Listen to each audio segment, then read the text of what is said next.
What's up guys and welcome back to On the Brick, where today I am finally going to show off Brickvault's Minifig Scale Sandcrawler. This is a huge set, needless to say, and obviously it comes from the designer CaveGod, and like I said, the instructions are from Brickvault. Interestingly enough, on their website, it doesn't actually say how many pieces this is, but it's about 13,000. With all that said, I personally do not think that this is a mock that should ever have been sold, and I'll explain why in just a little bit, but for right now, you need to know that's why this is actually the Mold King version. Yeah, I'm not about to pay $1,700 for something that I can't even get all the pieces for. But part of that piece count is actually pretty inflated. You can see that a lot of the detailing, especially in these upper sections, is done with just individual plates, which is fine. There's actually nothing wrong with that, and I love the texture that it gives, especially because it makes it look like it's all weathered from the front going to the back. I love that. Especially because in the back, you can see that there is no weathering there, which makes sense because any sand coming from here isn't going to just dip back. Aerodynamics are going to have it keep going forward. So it makes sense for this part to be clean and this part to be more messy. The problem I have are in instances like here right in the middle of your screen where these are 4 1x2 plates stacked onto each other for no real reason. I don't know why a simple brick wasn't used there. Again there, and again there, and if you really wanted to argue it, up here too. This happens a whole lot throughout all of this, and not just with the detailing there, but there are plenty of places where a brick should have been used, and instead we got multiple plates, really inflating that piece count. I understand that some of that is done for texturing and whatnot, but I still think it was a little much at times, and really, when you're building something this big, honestly, like, that piece count should be kept in mind at some point. Of course, this is minifig scale before we get too far off topic, so that's what a Jawa looks like next to it. It's so tiny. And then of course, like I said, if we zoom out, you get the full picture here. To me, the most surprising aspect of this entire build is just how much there really isn't, while also how much there is. Let me explain. First, the obvious. It's a big brown box. So there's not really too many details or anything to really talk about, sort of. Like I already pointed out, you have the weathering as well, but then they actually went ahead and did several things. Like you can see this aspect of the build, which is actually seen on the Sandcrawler. They also used several techniques to make it so it's not flat. This entire section here actually sticks out just a little bit. You have different piece types used to break up the monotony. I don't know how to say that word. They do a really good job of making it so it's not just a boring flat build. Of course, they also have actual details like this centerpiece here, which we see there in the actual Sandcrawler. And there's also this little interior section which goes all the way through and into an internal section we'll look at in just 1 second. Of course, these chutes on the bottom, this is actually one of the very first things you build here.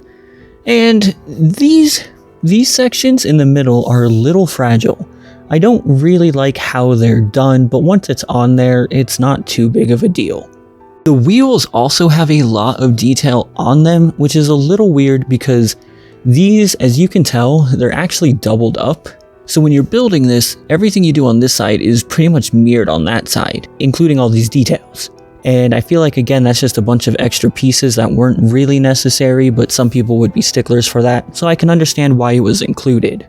One of my personal favorite sections of this build is the back here. There's so much going on, and it just looks wonderful.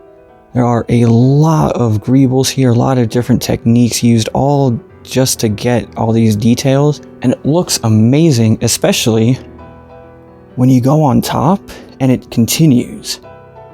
I love the use of bowcasters in there, and just a bunch of like really interesting and unique pieces throughout this entire build. Seriously, this build does a whole lot right, but Greebling is one thing that it masters. Like, there's a shovel back there for some reason, and it just works great. In fact, the entire top of this build has plenty of details to it as well. I'm personally not too well versed in the, anatomy of a sandcrawler, so to speak. So I don't really know what like this little section here is, but I like that it was included and it looks really good. I also like the use of all these different grill tiles in different colors to, make the difference here so it's not so flat anymore, and it looks really good too. And in case you're wondering, the view on the other side is pretty much just this mirrored. Some of the weathering is a little different. The only difference is you see my kitchen behind that, and that's just a really weird shot to show. And then, of course, you have the imposing view of the front with the giant hatch that does come down, all these angles meeting at this point here, which is quite incredibly done, to be perfectly honest with you. I love how they pull this off. And then, of course, there's the cockpit area up top as well. To be completely honest with you, building these sections was some of the most fun that I had in this entire build, especially just seeing how they connect. This is some of the last areas that you do, and doing that really just works wonderfully. This does open, and I'm going to show you that in just 1 second. But a word of warning when building this. There's a lot of technical aspects to this in order for it to be able to actually raise up. But the instructions on that part can be a little confusing, and I actually did mess them up for a little bit and then had to come back way later in the build and fix it. Basically, there's these two like hydraulic pieces, one on either side here, that again I can show you as soon as we open this. Just make sure they're facing the right way. Otherwise, this will not fit, because the other side of it is that there are actually Technic pieces underneath here that I know you can't really see. It's these sections here that the door is supposed to slide into when you're connecting it, and if you get the hydraulics wrong, that's not going to fit. This will not close. Now, because of that, the motorized aspects of this build are actually super important to it all. In fact, you cannot build this front section, you cannot close it without the motors. It will be literally impossible to do so. And not to mention that each of the tread sections, every single one of these has a motor inside connected to a power box right about here on the inside that lets you move the whole thing. In fact, in the Mold King version, the very first thing you do is label the motors to know what goes where. However, when you're putting this together, it will tell you to put a motor in, but not which one until way after they should. So if you do buy the non-Lego version and you're building this, make sure you skip ahead while building the treads so you know exactly which motor to use and how to connect it. Otherwise, you're going to run into the issue that I did, where this will not move. I mean, it will, it's just that these treads go that way and those treads go this way, and 13,000 pieces later, that's way too much to deal with to fix for something that I personally won't move anyway. But if you do it right, it's going to move no problem at all. It's really not that hard, actually. Now, if you follow the Brickvault instructions, you should be able to move a panel from the side in order to reach the battery box or the power supply. However, in the Mold King version, that doesn't exist. What you want to do instead is open up the top here. And honestly, that's why it's been opened. This piece is rather flimsy. It's actually, as you can see, already kind of falling apart there. And that's because it's not held together all too well, and I'm not really certain if you're supposed to be opening it up, so I am going to use both hands for this and come back in just 1 second. Before I show you inside, I wanted to take a quick second to talk about how I find this build to be just a little disingenuous. See, something like this should have an interior. And, well, don't get me wrong, it technically does. But the only places that it has an interior are the tiny cockpit section up here and a little loading area here. Everything from about this point all the way on is rather empty, actually. Now, again, once you're at 13,000 pieces, I can kind of understand not really wanting to, you know, make that number be super, super big if you don't have to, despite, you know, using 3 pieces when 1 will do. But what I mean, though, is we don't really know what the inside of a sandcrawler looks like. We've seen only one section of it in episode 4. So anything that the designer did would be entirely up to their interpretation and not necessarily accurate, and accuracy is something that Brickvault strive for, so I understand why they left that off. This is really all that's inside of here. You can kind of see some of the loading bay. We'll look at that more in just 1 second. Here's those 2 inserts that you see on the side of the sandcrawler, and otherwise, it's all just open Technic space. And personally, I feel like something could have been done here. Something more could have been used to utilize this space. But like I said, I also do understand why that wasn't necessarily the case. Now, if you buy this from Mold King, you do get a controller that comes with it. You need to provide your own batteries. But once you turn that on, like I said, all the way on the bottom here, underneath this piece that fell, is the battery box. There it is. And now this will work. The instructions again do tell you what buttons to push to do what. I don't know if you could hear those motors going. So these 2 side buttons don't do anything. The reason you're hearing that crack is because, well, it's the tires. But let me show you. If I push right on here,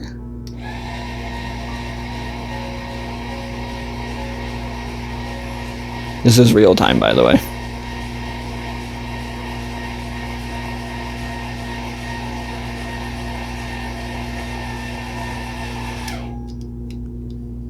One thing I love about Brickvault is how they will always pay attention to details in places you might not otherwise think. For instance, this isn't just a flat, boring ramp, it's actually detailed. There's stuff going on here, and I really like that.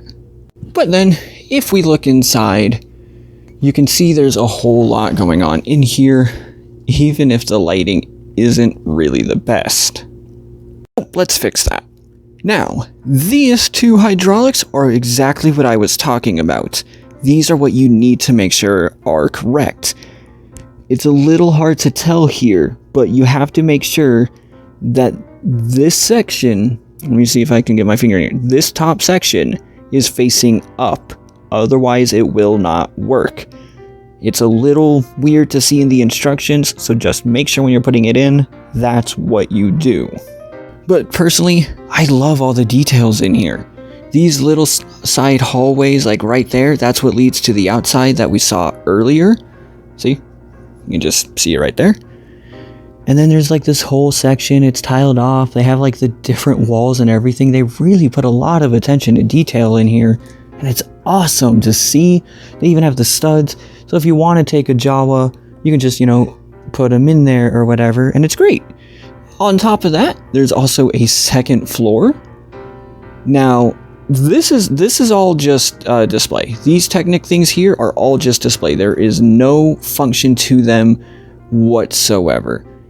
But I love the walls that they put up here, and like there's racks and everything. Again, this section to me looks wonderful, and before making this video, this is how I had it on display with the ramp open so people could look inside and see all of this, because it's worth seeing.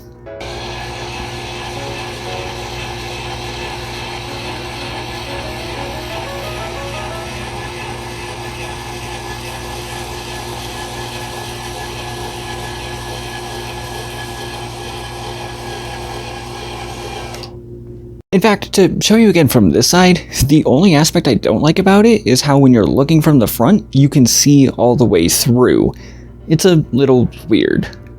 And the final area that I was talking about is of course the cockpit, which isn't really my favorite part.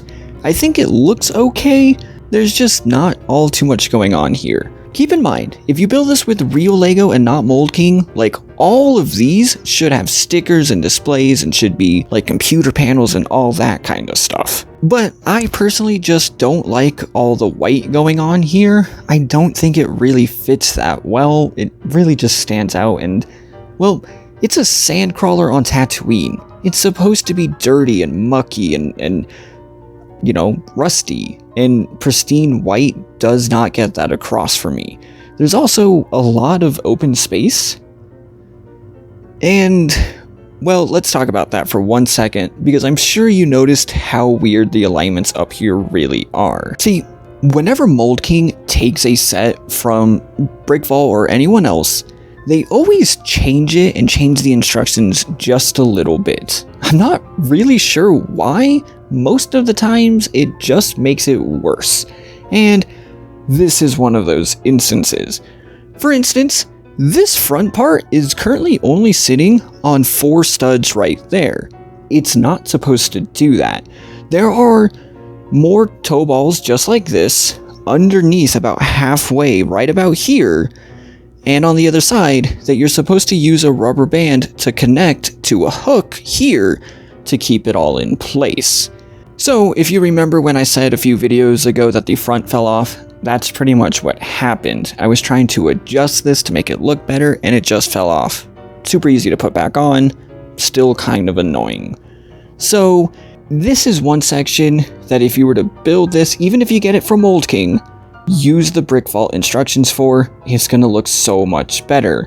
If you don't want to do that for any weird reason, I mean, you really should. Some people have put up guides on how to fix this and make it look nicer, to fix like these weird gaps and whatnot. That's up to you. I would use Brickvault's instructions. So this is obviously a set that if you plan to get, you're going to need a lot of room for, and not just for display, because again, this thing is just, you know, here on my table. This is normally where I film all my reviews and everything, and I haven't been able to move it because it's just so much bigger than I thought it would be.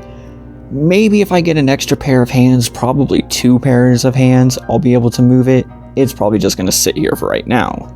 And I do think that's a little detrimental to this. You know, something like the Mold King Eclipse that I have hanging out over there, that I was able to move easily on my own. The Venator I could move on my own, the Rocinante, all that stuff, all the Razor Crest, everything is something that I can do on my own. This, well, I can't. This is just stuck here, and I don't really know how I feel about it. You know, I knew that was an issue going in because Brickvault aren't hiding that or anything.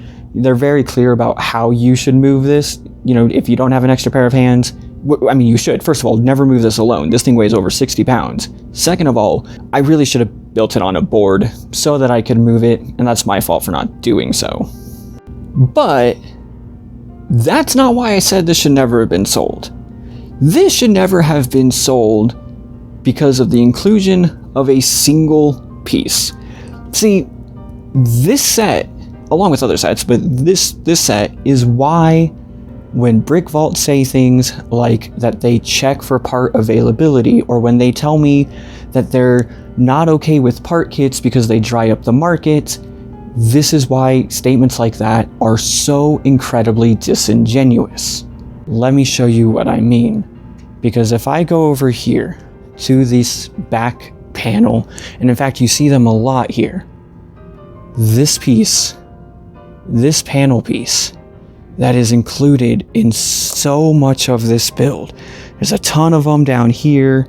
There's a ton on this whole section. By the way, this entire section is one thing. I'll get to that in 1 second. And on the other side, you know, 2 more here. They don't exist in real Lego. I mean, they do, but they are so incredibly rare that even one person, just one person, wanting to build this out of real Lego would buy all of them that exist on Bricklink and dry up the market. One person would have to buy all of them, and that's it. They're gone. And that's why this should never have been sold as a mock, because you know, that's the result of it. And yet, weirdly enough, the non-Lego version comes out, and I completely avoid that problem. I still give Brickvault their money, buying their instructions.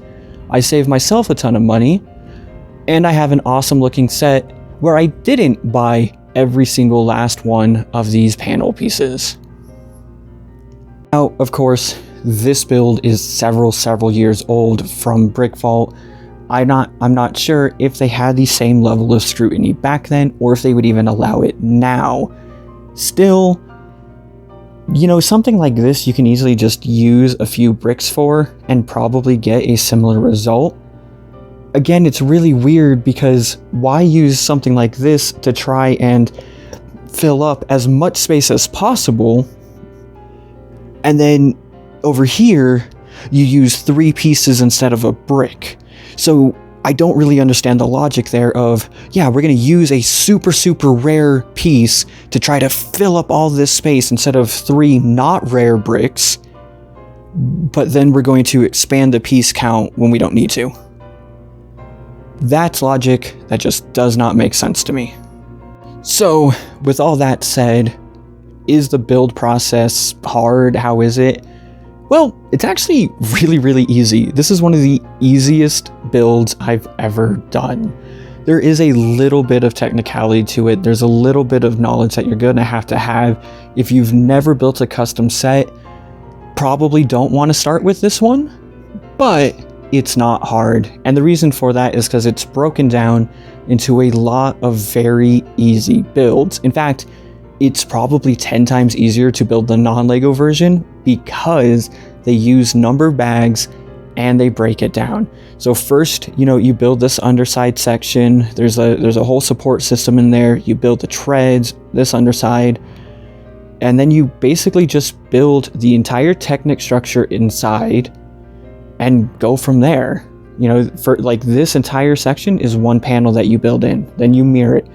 This entire section is one thing, then the other side, this is actually separate. It's a whole internal side, so on and so forth. You know, this is one thing, this.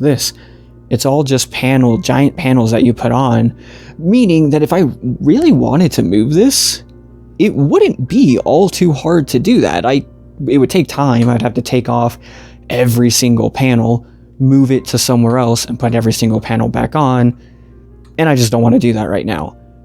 But it is possible, and honestly, straightforward. It's a pretty easy build. So with that said, I'm going to give the build a 10. I'm going to give the instructions, I'm going to give them about a 7. $60-ish is really expensive and more expensive than they should be, but for 13,000 pieces or so, that's fine. However, I'm going to give the design a 5. It's actually great. I love this design. I love how all the different pieces come together and everything like that is awesome. I just don't like the inflated piece count here and the use of extremely rare bricks otherwise. That is something that I'm not okay with. And I don't really know if I can, you know, rate the overall price of this. Because, again, if you wanted to buy this in real Lego, not only are you spending probably around $2,000 or so, but you're drying up the market, and I just cannot approve of that either. The non-Lego version is about $400, which for 10,000, 13,000 pieces is pretty good in my opinion. So of course I would love to know your thoughts on all of this in the comments down below. If you have any questions on anything that I missed, I will be happy to answer them, because I'm sure I missed something. And if you haven't already, make sure that you hit that like button, subscribe to see more awesome custom sets, and consider checking me out on Instagram, Discord, and of course on Patreon, where you can join all these wonderful people on screen and get wonderful shoutouts like Jonathan and Project Elements, who have been with this channel for a whole lot of time. Thank you all so much for watching, and I'll see you in the next one.